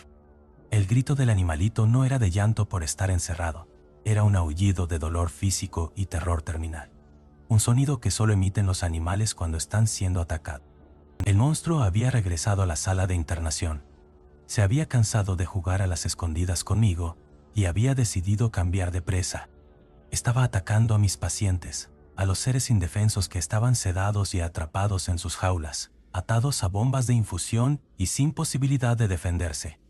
La imagen del dulce Golden Retriever, con su sonrisa anatómica imposible, apareció en mi mente, pero esta vez fue superada por la imagen de los animales destrozados. Mi deber profesional estalló, borrando cualquier rastro de miedo y reemplazándolo por una urgencia ciega y furiosa. Levanté el tubo de acero por encima de mi cabeza y corrí. Crucé la sala de recepción a grandes zancadas, aplastando los sacos de alimento y pateando los juguetes rotos a mi paso. Empujé las pesadas puertas batientes de cristal esmerilado, con la violencia suficiente para casi sacarlas de sus bisagras. Entré corriendo en el pasillo central, dejando atrás la sala de ordenadores vacía y la farmacia a oscuras. Los aullidos del cachorro de labrador se apagaron abruptamente, sustituidos por un silencio sepulcral que me aterrorizó aún más. El pasillo parecía infinito. Las luces LED seguían parpadeando de forma espasmódica, bañando los azulejos blancos con fogonazos eléctricos intermitentes. El olor a sangre fresca y vísceras abiertas golpeó mi rostro, confirmando mis peores temores médicos. El depredador había atacado con éxito. Llegué a la entrada de la unidad de cuidados intensivos y me detuve en seco, apoyando mi hombro contra el marco de la puerta para frenar mi impulso. Sostuve la barra de acero con ambas manos, preparándome para enfrentar lo imposible. El escenario que se desplegó ante mis ojos en el interior de la sala fue el acto final de la pesadilla. El monstruo estaba allí, y ya no se escondía en los conductos ni fingía dormir en una jaula. Me estaba esperando en el centro exacto del recinto, bañado en sangre, listo para revelar su verdadera y atroz naturaleza, y para cobrar el precio de mi compasión médica. El disfraz estaba a punto de caer, y lo que había debajo desafiaría toda la biología que yo había estudiado en mi vida. Capítulo 6. El disfraz de Golden. El umbral de la unidad de cuidados intensivos se sintió como la frontera definitiva entre el mundo racional que yo conocía y un abismo de locura indescifrable. Me detuve en seco bajo el marco de la puerta, aferrando la pesada barra de acero del pie de suero con unas manos que sudaban a pesar del frío paralizante que inundaba mis venas. Mi pecho subía y bajaba con una violencia que me quemaba los pulmones, pero el aire que lograba inhalar ya no me proporcionaba ningún alivio. Estaba denso, saturado con un hedor cobrizo y dulce que cualquier médico, humano o veterinario, reconoce al instante. Era el olor masivo de la sangre arterial expuesta al oxígeno. El silencio en la sala era sepulcral y definitivo. Ya no se escuchaban los gemidos del bulldog francés, ni los bufidos aterrorizados del gato persa, ni los aullidos agudos del cachorro de labrador que me habían impulsado a correr desde la recepción. La ausencia de esos sonidos era una confirmación brutal de mi fracaso profesional y humano. Llegué demasiado tarde. Mis ojos, dilatados por la adrenalina pura, escanearon el recinto bañado por la luz blanca e implacable de los tubos fluorescentes. Las puertas de metacrilato de los módulos 3, 7 y 9 estaban manchadas desde el interior con gruesos trazos oscuros, como si alguien hubiera intentado pintar sobre ellas utilizando brochas empapadas en pintura roja. No quise mirar más de cerca. Mi cerebro se negaba a procesar los detalles anatómicos de lo que yacía dentro de esas jaulas destrozadas. Mi atención, mi terror absoluto, fue atraído hacia el centro exacto del pasillo de linóleo. Allí estaba él.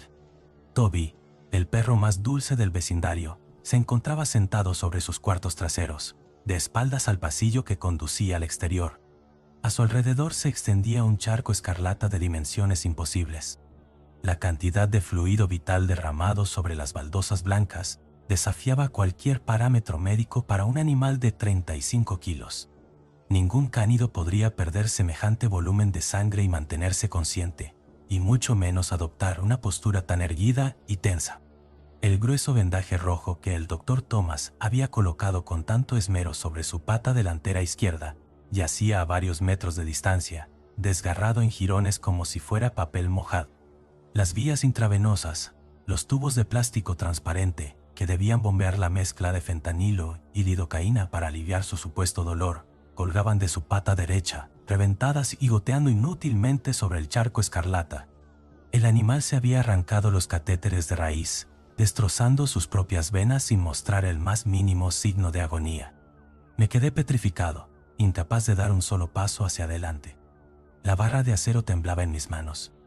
Mi instinto médico, esa parte de mi mente entrenada para evaluar y curar, me suplicaba que me acercara para intentar detener la hemorragia, para aplicar presión sobre la arteria radial expuesta y salvar la vida del paciente.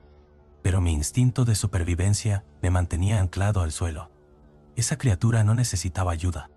Esa criatura estaba exactamente donde quería estar. «Toby», susurré. Mi propia voz sonó patética, un hilo de sonido quebrado por el terror, resonando en la acústica impecable del hospital. El animal no se inmutó. Su cuerpo permaneció dándole la espalda a mi posición. Sin embargo, los músculos de sus hombros bajo el pelaje color miel se tensaron de forma antinatural, delineando formas fibrosas y nudosas que no correspondían a la anatomía de un perro doméstico. Entonces el proceso comenzó. No fue un ataque rápido. No fue un salto depredador hacia mi yugular. Fue una exhibición meticulosa, grotesca y calculada de superioridad biológica. El ser que habitaba dentro del Golden Retriever decidió que ya no necesitaba el disfraz para continuar con su cacería, y procedió a despojarse de él frente a mis propios ojos. El primer sonido fue un crujido seco y húmedo, similar al ruido de una rama gruesa de madera verde partiéndose por la mitad. Provino de la columna vertebral del perro. La espalda de Toby se arqueó hacia arriba en un ángulo imposible, forzando las vértebras lumbares y torácicas a separarse unas de otras con chasquidos sucesivos y repulsivos. Pude ver cómo la piel dorada se estiraba hasta volverse translúcida por la presión que se ejercía desde el interior. Retrocedí un paso, chocando mi espalda contra el marco de la puerta. Mi estómago se contrajo violentamente, amenazando con expulsar el café que había bebido horas antes. Las patas traseras del animal se movieron. Las articulaciones de las rodillas caninas, diseñadas para flexionarse hacia adelante, emitieron un estruendo óseo al quebrarse y girar 180 grados sobre su propio eje. La criatura estaba invirtiendo sus ligamentos, reestructurando el fémur y la tibia para adoptar una postura plantígrada, apoyando las plantas de los pies deformes sobre el charco de sangre. El sonido de la carne rasgándose llenó la sala. Una fisura larga y oscura se abrió a lo largo de la columna vertebral del Golden Retriever, desde la base de la nuca hasta el inicio de la cola.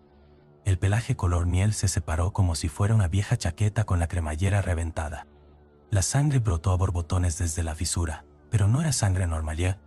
Era un fluido espeso, casi negro, mezclado con un líquido viscoso y blanquecino que parecía lubricante biológico.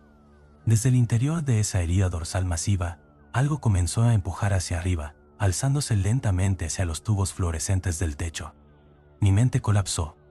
Las páginas de mis libros de anatomía, mis años de disección en la facultad, mis conocimientos sobre mamíferos, todo se redujo a cenizas frente al horror imposible que estaba presenciando. Una columna vertebral pálida, desprovista de piel y cubierta por gruesos tendones amarillentos, emergió del interior del perro. Luego surgieron dos hombros macizos, angulosos y asimétricos, que rompieron las costillas caninas desde adentro para poder liberarse. Los miembros delanteros del Golden Retriever colgaron inútilmente a los costados, vaciados de su estructura ósea interna, mientras dos brazos inmensamente largos, de articulaciones nudosas y fibrosas, brotaban del nuevo torso que se alzaba sobre el suelo. La criatura se puso de pie. El cuerpo destrozado de Toby quedó colgado de la cintura del monstruo, como unos pantalones grotescos de piel y pelo ensangrentado que se negaban a caer por completo. La entidad medía casi 2 metros de altura. Su anatomía era una amalgama blasfema de tejidos fibrosos, músculos grises y venas gruesas que palpitaban bajo una membrana translúcida en lugar de piel.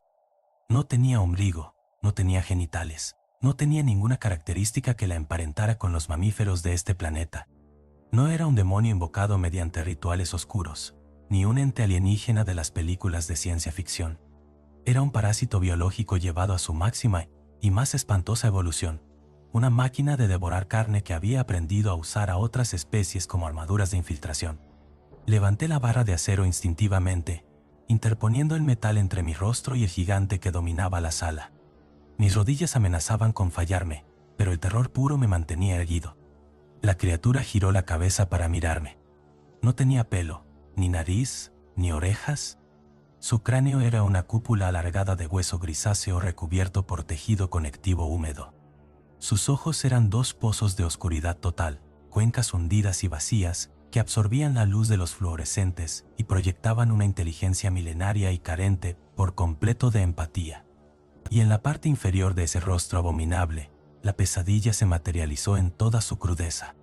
A pesar de haberse despojado de la mayor parte del tejido facial del perro, la entidad había conservado el hocico de Toby. La piel dorada, los labios oscuros y la trufa negra colgaban sobre la mandíbula inferior del monstruo, estirados hasta el límite. Y esa boca, esa mezcla horrenda de anatomía canina y fauces parasitarias, se curvó lentamente hacia arriba, en dirección a donde deberían estar sus oídos.